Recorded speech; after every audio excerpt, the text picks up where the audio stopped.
அனைவருக்கும் வணக்கம். அரசு பள்ளியில் மோட்டிவேஷனல் ஸ்பீக்கர் என்று பேசிய மகாவிஷ்ணு என்பவர் குறித்து சமூக வலைத்தளங்களில் மிகவும் வைரலாக பரவி வருகிறது. அவர் பேசியது என்ன, அவர் பேசல் ஏற்பட்ட சர்ச்சை என்ன, அவர் மீது எடுக்கப்பட்ட நடவடிக்கையின் காரணமாக இன்று மகாவிஷ்ணு 15 நாட்கள் செப்டம்பர் 20 வரை நீதிமன்ற காவலில் வைக்கப்பட்டுள்ளார். அந்த அளவுக்கு அவருடைய பேச்சானது மிக பெரிய அளவில் வைரலானது.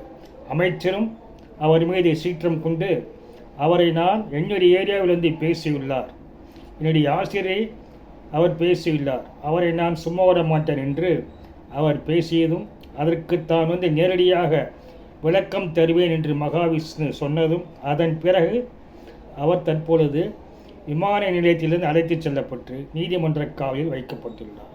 ஸோ இதுவரை நடந்தது என்ன அப்படி என்றால், சென்னையில் உள்ள சைதாப்பேட்டை அசோக் நகர் அரசு பள்ளிகளில் இவர் மாணவர்கள் மத்தியிலே ஊக்கப்படுத்தி பேச வேண்டும், அதாவது இன்ஸ்பிரேஷனல் ஸ்பீக்கர் அல்லது மோட்டிவேஷனல் ஸ்பீக்கர் என்ற அடிப்படையில் அவர் அழைத்து வரப்பட்டுள்ளார்.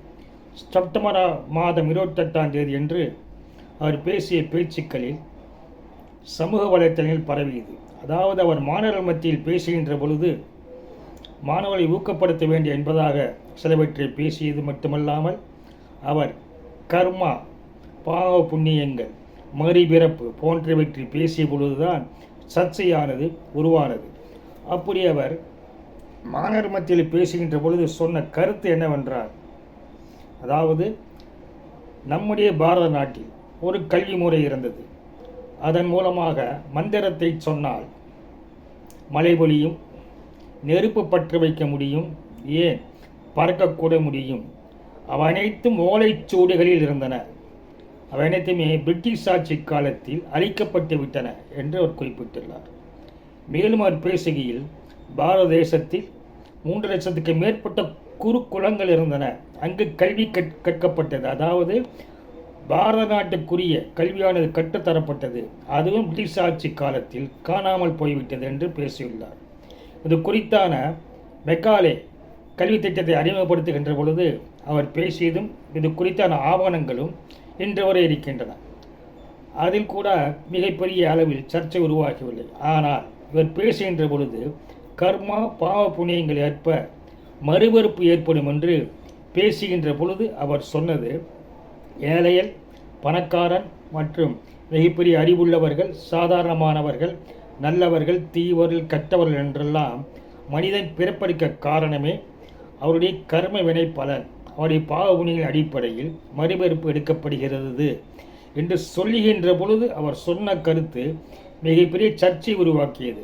அதாவது பாவ புண்ணியங்களுக்கு ஏற்ப கர்ம வினைப்படி மறுபிறப்பு எடுக்கின்ற பொழுது உடல் ஊனமுற்றவர்களாக, அதாவது மாற்றுத்திறனாளிகளாக பிறக்கிறார்கள் என்று சொன்னது அங்கு சர்ச்சையானது. காரணம் என்னவென்றால், அதே பள்ளியில் பணியாற்றுகின்ற ஒரு ஆசிரியர் பார்வை குறைபாடு உள்ளவர்.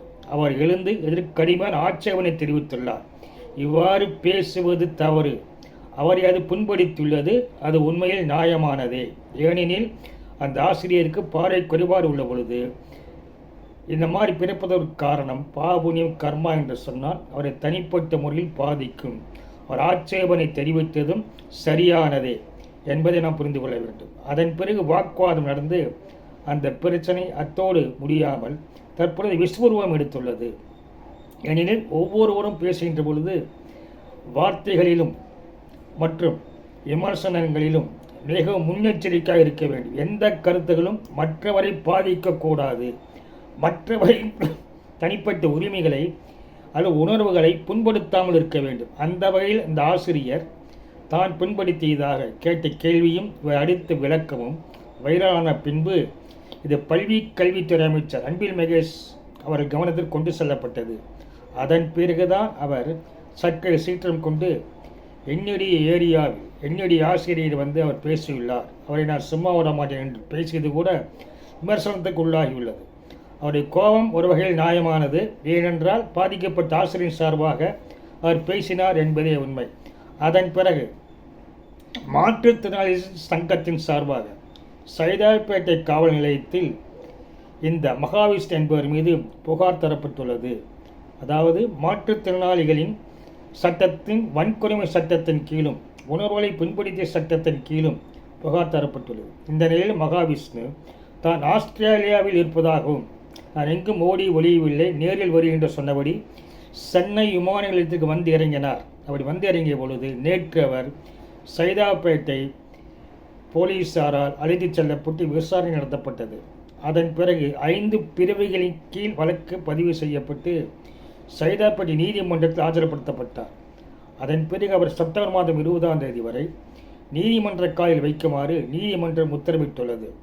சரி, யார் இந்த மகாவிஷ்ணு? இவர் மதுரை அலங்காநல்லூரில் பிறந்தவர். சிறு வயதிலேயே அசத்தப்போவது யார் என்ற நிகழ்ச்சியில் தன்னுடைய பேச்சு திறமையால் அவர் மிகவும் பிரபலமானவர். அதன் பிறகு 2021ஆம் ஆண்டு திருப்பூர் மாவட்ட அவனாசியில் பரம்பொருள் ஃபவுண்டேஷன் என்ற ஒரு அமைப்பை நிறுவி அங்கு ஆன்மீக சொற்பொழிவுகளை நடத்தியுள்ளார் மற்றும் யோகா, மெடிடேஷன் போன்றவை கற்றுத்தந்துள்ளார். அது தவிர ஏழை எளிய மாணவர்களின் கல்விக்காக உதவுவதாகவும் சொல்லி வருகிறார். இதை தவிர இவர் 2023ஆம் ஆண்டு சில அமைச்சர்களுடன் எடுத்துக்கொண்ட போட்டோவும் இவர் பக்கத்திலிருந்து வைரலாகியுள்ளது. அதாவது 2023ஆம் ஆண்டு பள்ளி பாட புத்தகங்களில் அருட்பிரகாஷ் வள்ளலார் எழுதிய திருவருட்பா இடம்பெற வேண்டும் என்று பள்ளிக்கல்வி அமைச்சர் அன்பில் மகேஷ் அவர்களையும் பாடுநூல் கழக தலைவர் லியோனி அவர்களையும் மற்ற சில அமைச்சர்கள் சந்தித்து இவர் மனு கொடுத்து எடுத்துக்கொண்ட போட்டோவானது வைரலாகியுள்ளது. அது மட்டுமல்லாமல் மகாவிஷ்ணுவை கேட்ட பொழுது ஏன் இவ்வாறு பேசியதற்கு அவர் தந்த விளக்கத்தில் நான் திருக்குறள் மற்றும் திருமூலர் எழுதிய மந்திரங்கள் அப்புறம் திருவருட்பாவில் உள்ளவற்றை தொகுத்து பேசியதாக அவர் ஒரு விளக்கம் தந்துள்ளார். இதன் பிறகு தற்பொழுது அவர் சிறையில் அடைக்கப்பட்டுள்ளார். இது குறித்து மீண்டும் அமைச்சர் பேசுகையில், அதாவது பள்ளிக்கல்வித்துறை அமைச்சர் அன்பில் மகேஷ் பேசுகையில், இந்த புகார் தந்தவர் மாற்றுத்திறனாளி சங்கம், நடவடிக்கை எடுத்தது காவல்துறை, சட்டம் தன் கடமையை செய்யும் என்று குறிப்பிட்டுள்ளார்.